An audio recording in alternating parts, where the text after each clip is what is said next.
was exciting for me about Second Life was that it was a world, not a world full of people. I was most interested in the sort of amazing things that we could all build together in a shared space, but I wasn't very uh, I didn't give a lot of thought to what the communities that would form would be like. I guess if anything, I just thought that they would be complex and that I didn't have any idea going in what they would be like. You know, I was at least certain of that.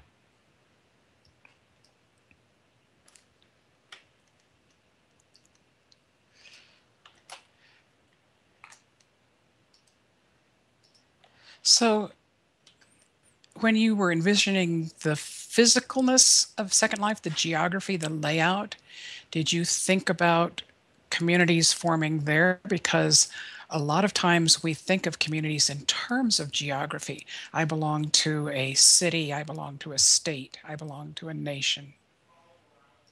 Yeah, when Second Life started, I did think a good deal about that. There were a number of really interesting reference reads that I had around that time. One of my favorite, well, one of my favorite books that I can remember influencing my thinking around the beginning of Second Life was this book called The Death and Life of American Cities by Jane Jacobs, who of course was a famous urban planner and a very radical thinker, a very radical pragmatic thinker about uh, urban planning and about communities. And essentially, what Jane Jacobs said, I think, to summarize her, was that uh, chaotically formed communities in which there was a lot of serendipity and a lot of random overlapping of parts and a lot of kind of almost sometimes discomfort and confusion for the individual, but benefit for the community as a whole, were those types of structures were the rule in the really successful urban communities like New York City.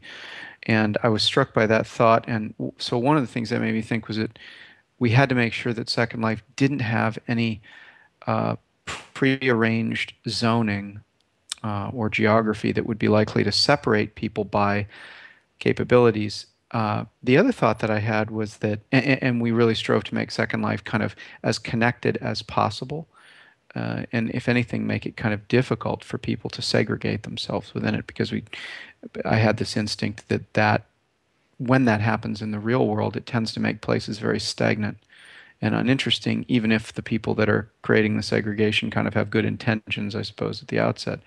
Uh, the other thing that was significant was that I did think a lot about how real cities in the real world were historically organized around natural resources like bodies of water, or simply just adjacency. You know, if you were near the next city, you were more likely to interact with the people there. And of course, the powerful thing about the virtual world would be that it would free us from a kind of a underlying dependence on natural resources or on uh, specific locations. And so, thinking about that, my assumption was that the cities, if you will, that would form within Second Life would be organized more around affinity. They'd be organized around communities, as you say, some sort of similarity that people that hung out there would have. And I think that if you look at the uh, geographical locations and communities that have emerged inside Second Life since then, I guess at least at a 50,000 foot view, it looks like that was fairly true. That people sort of bonded together both, or I guess bonded together in similar geographies in Second Life based on similar worldviews or membership in a similar community.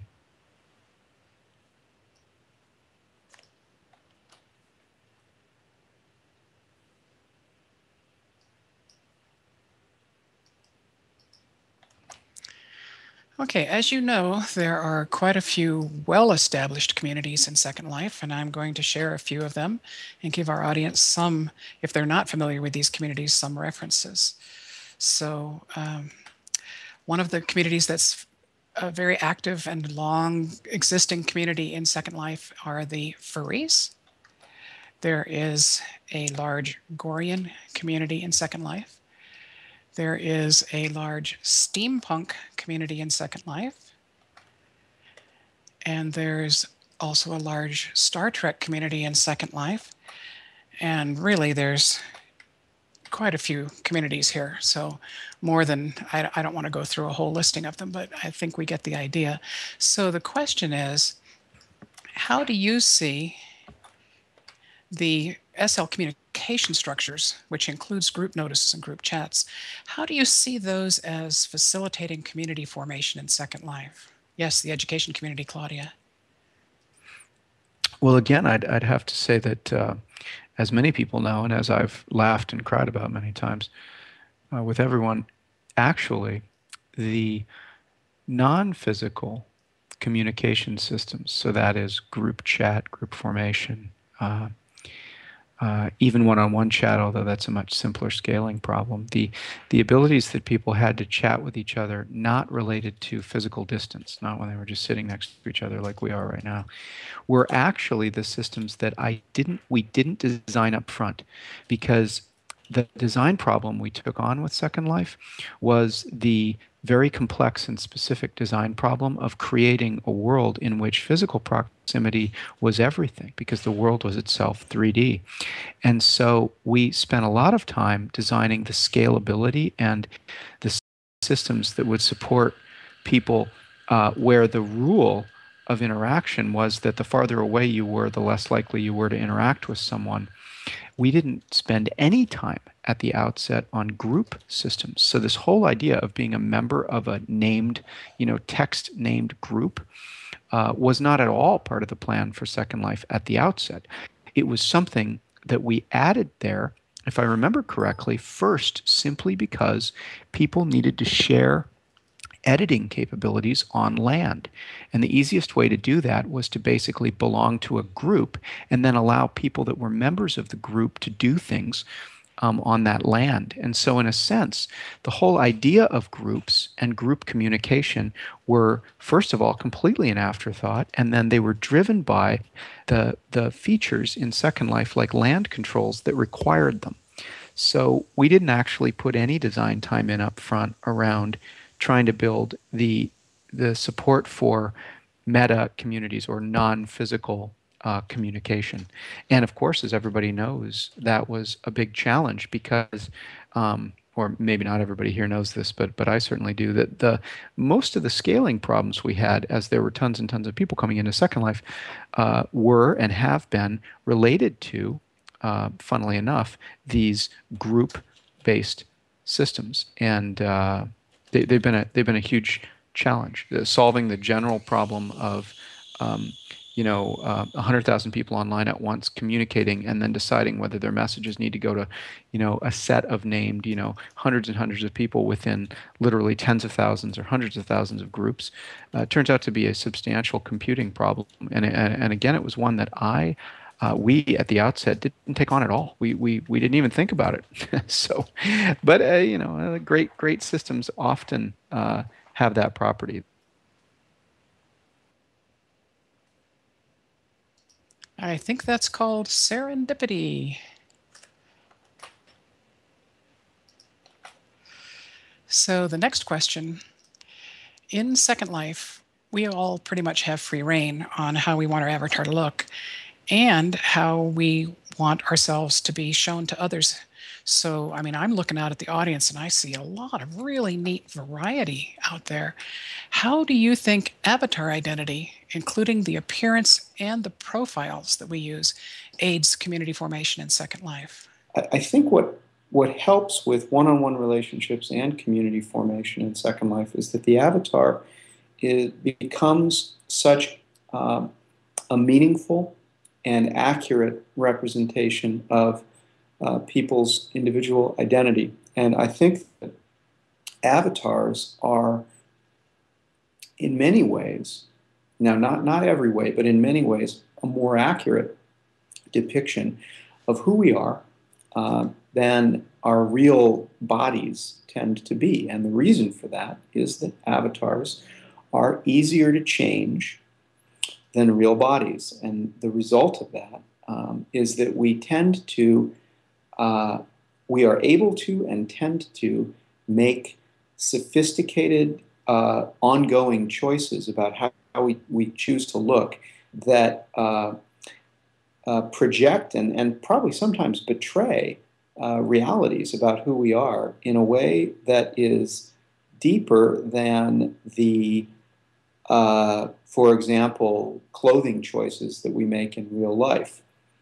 Now, having said that, and I could go on for hours about this, I've spent a lot of time lately and over the past years thinking about how virtual worlds are going to go from the scale that Second Life is at today to everyone in the world using them regularly.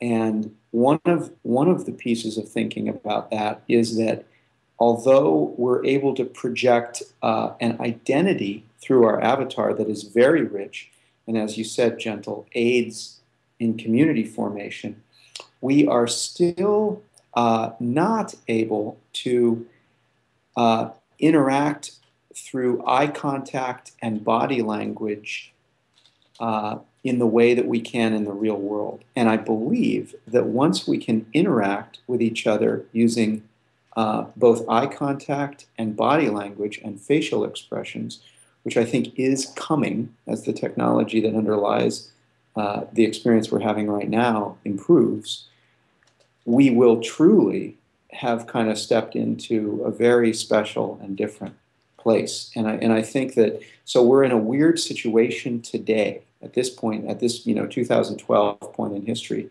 where we have a superior ability to project identity through the avatar's appearance, and if for that matter, the appearance of our houses and clothes, I mean, everything else in Second Life.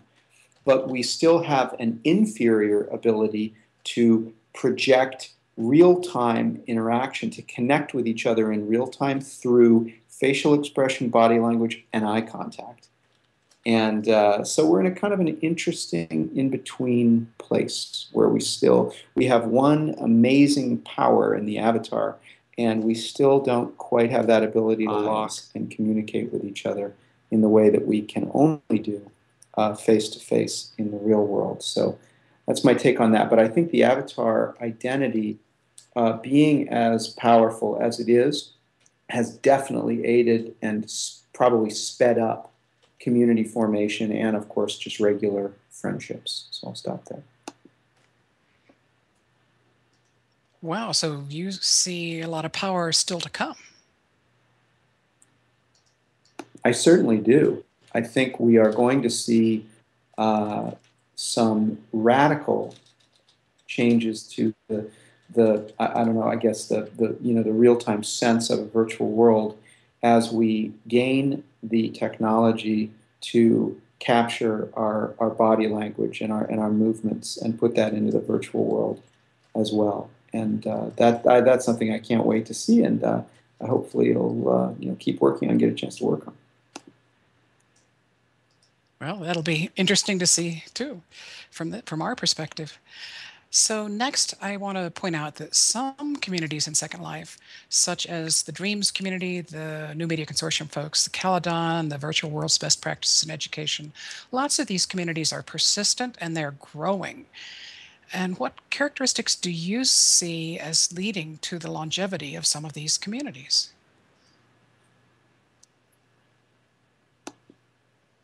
Well, I'd have to guess more about that. I mean, I think it's complicated to speculate on what causes systems in Second Life to be stable. I think it's a great question. As a deep thinker about such things, I would say that it may be the case that no one in the world could really fully answer that right now.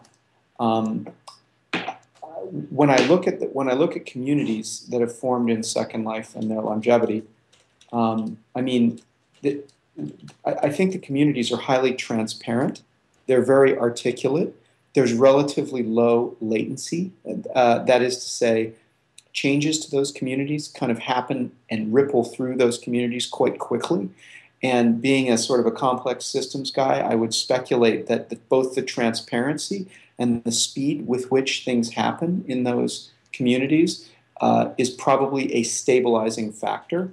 So the fact that they are vibrant and sustained and growing in many cases is, I would guess, a result of both the fact that they're highly internally transparent. That is to say, it's easier to know what's going on in a Second Life community than it is in a real world community. And things tend to happen quite quickly inside those communities. So if the community has a directional intention, hey, we want to buy an island together or something like that, those things, of course, happen much faster in the virtual world than they would in the real world. And so no one loses interest or becomes discouraged so much as they might in the real world, at least for some types of interactions. And I would say that's my best guess, but I bet you're asking a question there that's a pretty deep one, and that, like I say, nobody understands, completely the answers to quite yet.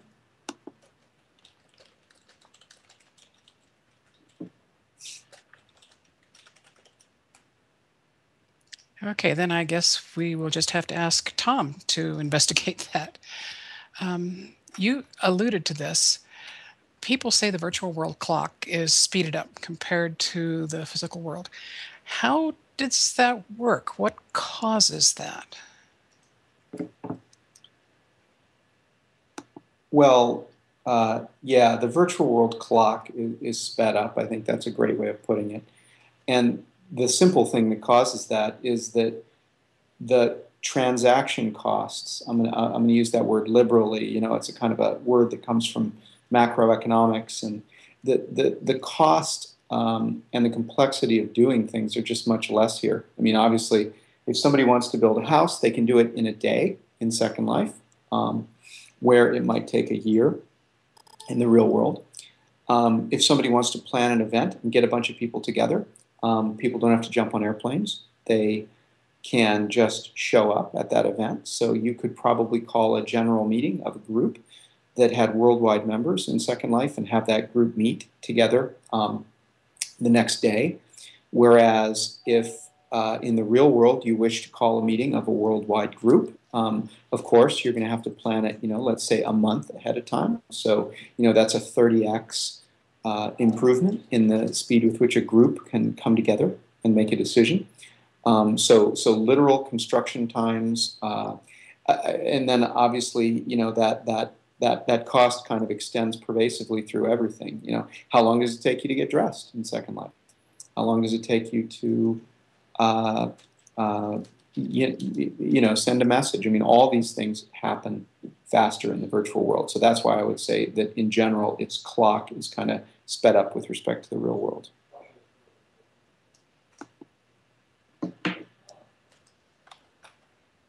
That certainly is a difference for those of us with more severe disabilities. So the next thing I wanted to ask you is, what things are we doing in the communities in Second Life that surprise you? Are there any unexpected developments that you've noticed in community formation? Well, I've been asked that question a lot over time, and of course my answer to it is always, well, good grief.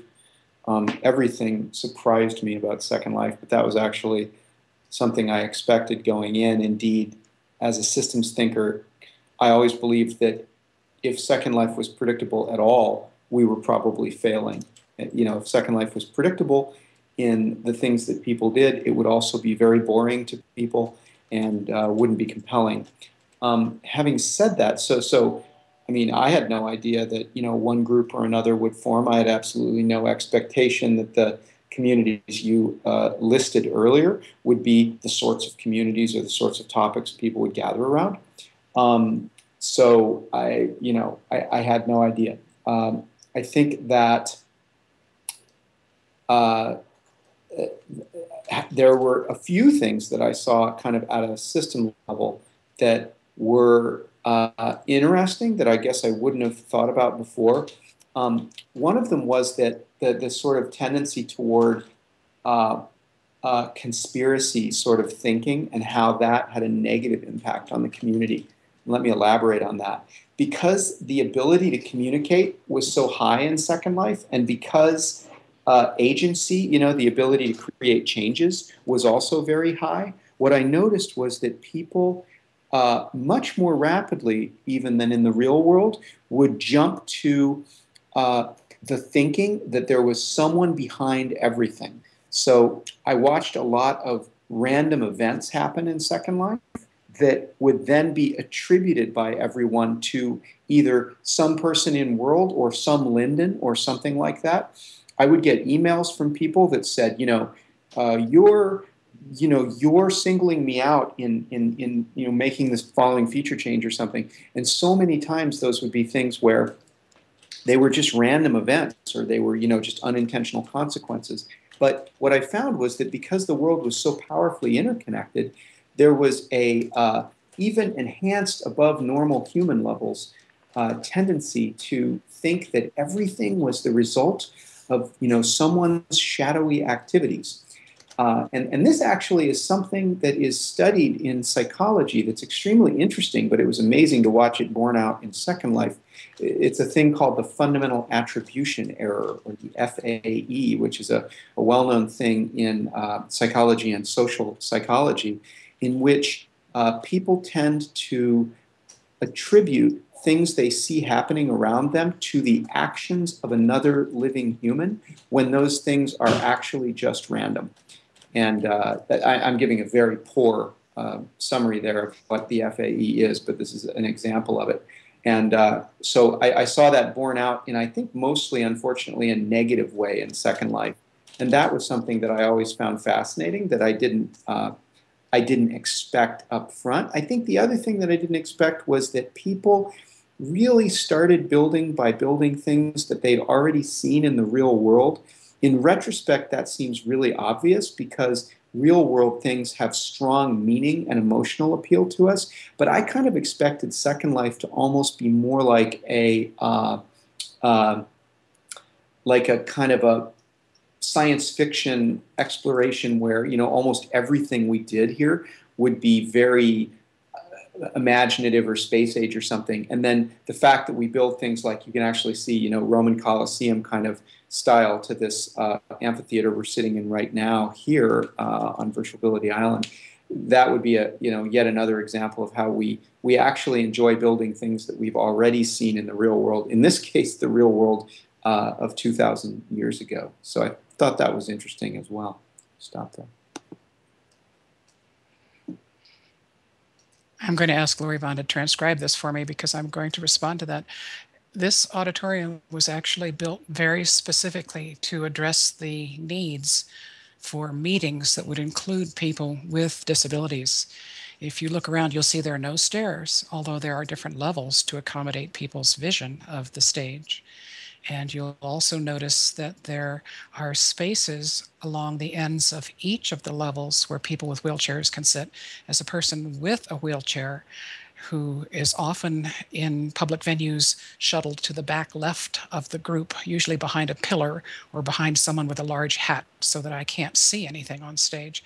This is really an innovative design that is not found in real worlds. This is a very accessible build. And another thing, there are lots of things you can't see. The seat cushions here are individually numbered. So a blind person in Second Life who uses a text-only viewer wouldn't want to sit on somebody. They can't tell where people are sitting, but a greeter, a human greeter, like the ones we have standing at the top of the aisles, will say to them, you can sit in seat 34, and then they can click directly and sit down. So it may look somewhat like a Greek or Roman amphitheater, but it has a lot of very innovative designs, and I thank Emmy Capolini for that. It's a great explanation, and probably also a great example of how Second Life does blend the real world and the imagined world in a compelling way. That's really cool. Yeah, we like to think we're a good example for others. Okay, so now I'm going to ask you, because this was a good lead-in, actually, Philip. This is a very specific question that I wanted to ask that's pertinent to a lot of people in this audience. Our virtual ability community here was set up to support the participation in Second Life of people who have different kinds of disabilities. They might be physical disabilities, mental disabilities, emotional, or even sensory disabilities. How has your understanding about the disability communities in Second Life developed over time? Well, I guess as a starting point in responding to that, I could say that the fact that Second Life is useful and valuable to people with disabilities is one of its greatest inspirations to me. Um, uh, and that wasn't at the start. I didn't think, again, I didn't think a lot about people. I thought in a very, very intense and determined way about creating the space, but not about the users of it. My goal was to create the space itself and make it viable and growing.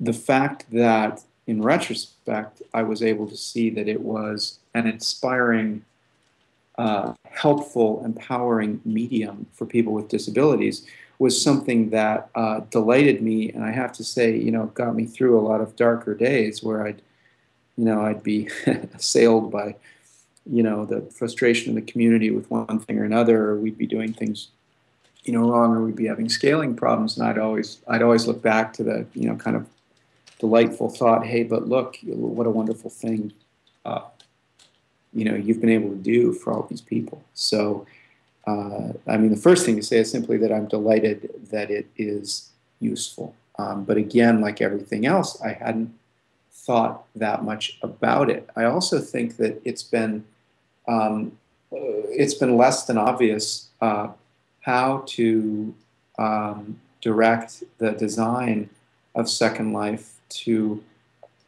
perhaps better or best address the needs of people with disabilities. Because, as you say in your intro, there are so many different kinds of disabilities, and Second Life already has such a complex user interface. It's hard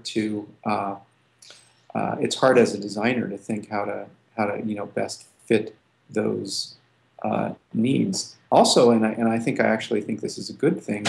There's no counting. And I think that's appropriate and good. There's no counting how many people have disabilities that use the system. I mean, we all have. Well, many of us have disabilities of one kind or another, as you described, and I think it's in some sense inappropriate to even ask people whether they do or not. So that makes it a little harder to do the design of the system in a way that helps it going forward for people with disabilities.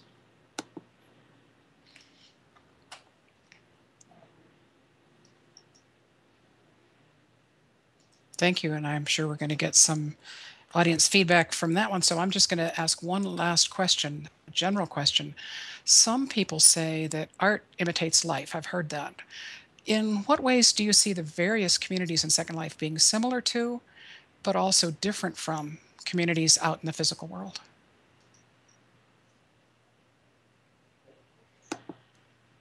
Well, I don't really know. I think that's an artistic question. I certainly think that communities in Second Life have a kind of a nuance and a complexity to them that's driven by the many, many forms of communication here and the agility and the sophistication of different types of communication.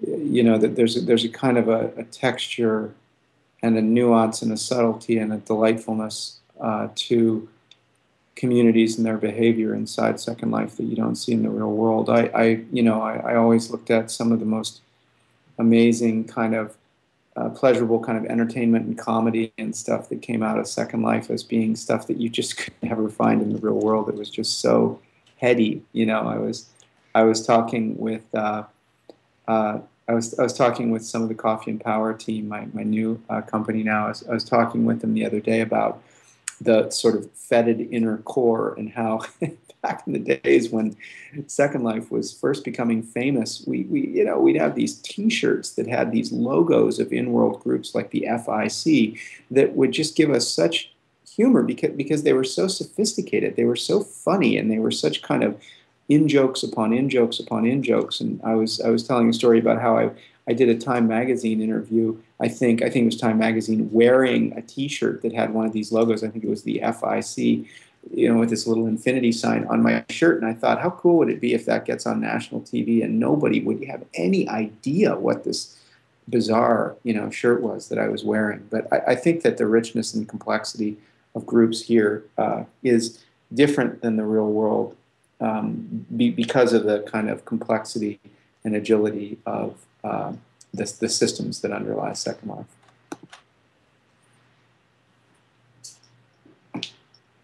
Wow. Thank you, Philip. That was wonderful.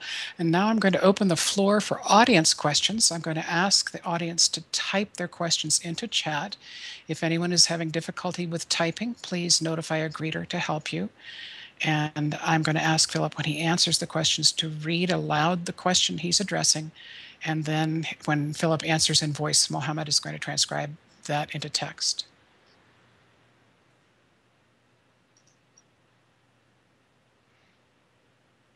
So people are probably typing away. Wow, sister got her question in fast. Are you seeing that, Philip? I am. I am seeing that. Let me take a quick read here, and then I'll answer. It's great. I'll read it aloud while you're looking at it. Sure. Sister asks, this afternoon our rich dialogue was impacted by some audio technical computer limitations.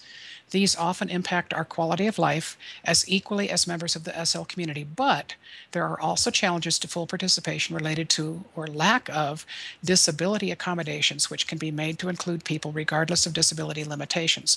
Could you talk a bit about what Second Life is doing to proactively address disability accommodations in this rich technical world in a manner that intentionally includes the perspectives of the disability community? Great. Sista, I am not involved in the day-to-day activity of Second Life. I'm on the board, but I'm not involved in product development anymore.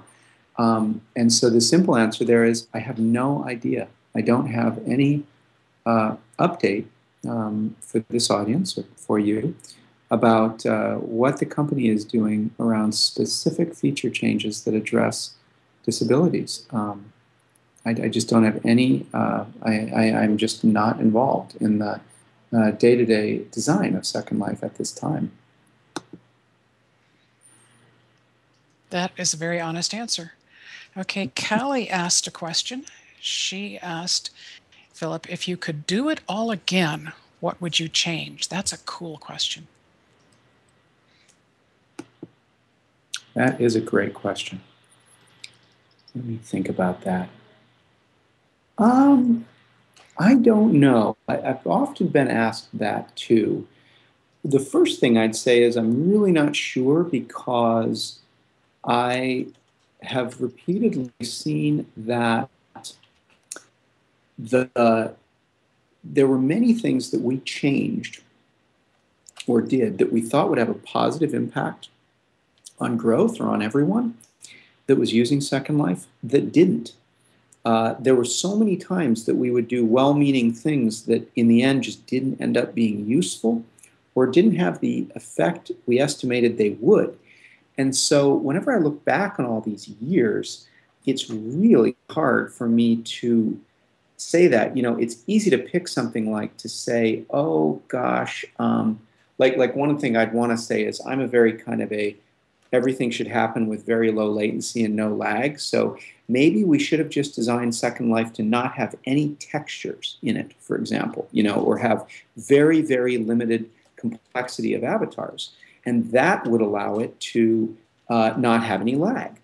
You know, that's an example of something that's a design difference. You know, a way that Second Life could have been different would have been to be much, much, much more aggressive about having the system not allow a lot of bits essentially to be put into an environment, so that everybody would basically have a uniformly very low latency experience. But I would be the first one to say that I have a very hard time. I would not push a button and go back and do that because I'm just not sure what the effect would have been. It might cause the world to have been much more, you know, speedy and therefore, I guess, more akin to a conventional gaming environment or something, but it might also have not enabled creative development in a way that caused it to sustain.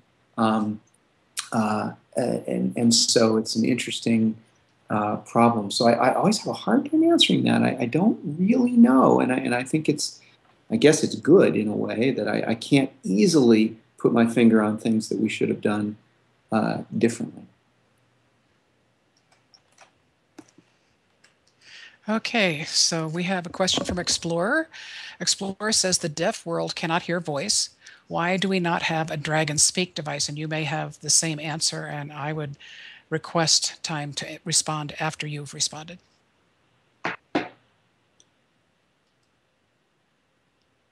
Do you know what a Dragon Right. Speak device is?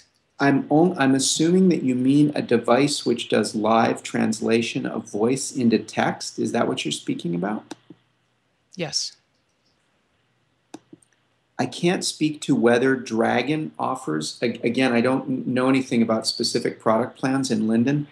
Um, as to the use of these systems, and here I'm dating myself a little bit because I've been following the development of uh, voice to text systems for years. Um, I was always very displeased by the performance of those systems. They generally, especially for small, short utterances without a lot of context, they generally did an incredibly bad job turning voice into text.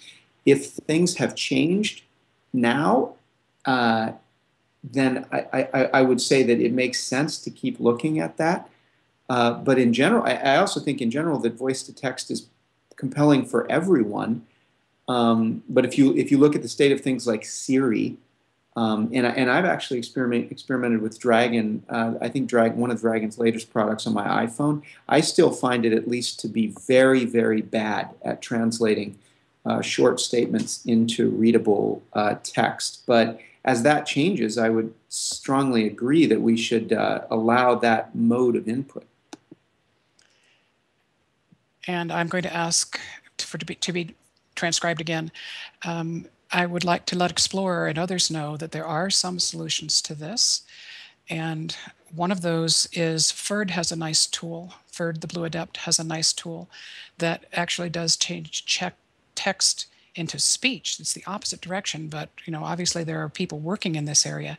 And then the other answer is that we do have people in our community who use Dragon Naturally Speaking, and also the built-in text to speech and speech to text that's part of the operating systems of most modern computers. And they do work in Second Life. They do work. And so I would encourage people to contact me, and I'll put them in contact with a Dragon trainer if that's something they're interested in. So another question, this one from Zinnia.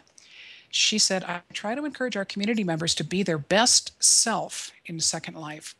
Do you think Second Life is a place for all of us to test out awesomeness that we can apply in the physical world? Test out awesomeness. That does sound like Zinnia. Well, I'll tell you about that. I'll give a little bit of a different answer to that. That's a wonderfully open-ended question. One of the things that I saw and really liked about Second Life as it took off, even in the first year or so of use, was that there was a kind of a progression toward better behavior as you had a greater and greater sense of real-time presence. And what do I mean by that? Well, if you looked at forums in general, our forums, anyone else's forums, where you have a very asynchronous exchange of text, people put a message, people put a comment, people put a reply to that comment, etc. The nastiest behavior ensues between people there. People are very nasty to each other in these forums. And I can remember being very disheartened by people being mean to each other in the early Second Life forums as well. I was furious. One of my most fun times was writing a little Willy Wonka quote. I'll leave it to here for anybody who remembers that time to read it back to me. But chastising people about being so nasty to each other in the forums. But what I noticed was that as you brought people closer together in presence, meaning as they more had a sense that they were right in front of each other in real time, their behavior got better and better and better, And in fact, it got to a point where somebody would say some nasty, terrible thing on the forums, and I would go track them down in world and stand right in front of them and say, hey, why did you say that thing to me or about me? And immediately, oh, I'm sorry, I don't know what got into me. And so one of the things I think is that Second Life and any system that brings us into real-time contact with each other is definitely a tool for encouraging us to behave better or to be more awesome. That's my interpretation of it.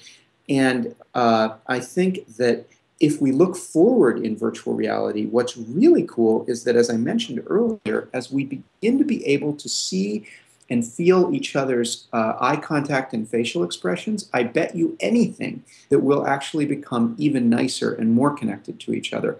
And so that is a great direction that I look forward to seeing. And I'm going to apologize now because there are so many good questions here. I'm really going to have to pick and choose. So let me ask this question from Miss Grill. How do you feel about those people who believe that virtual communities are only make-believe?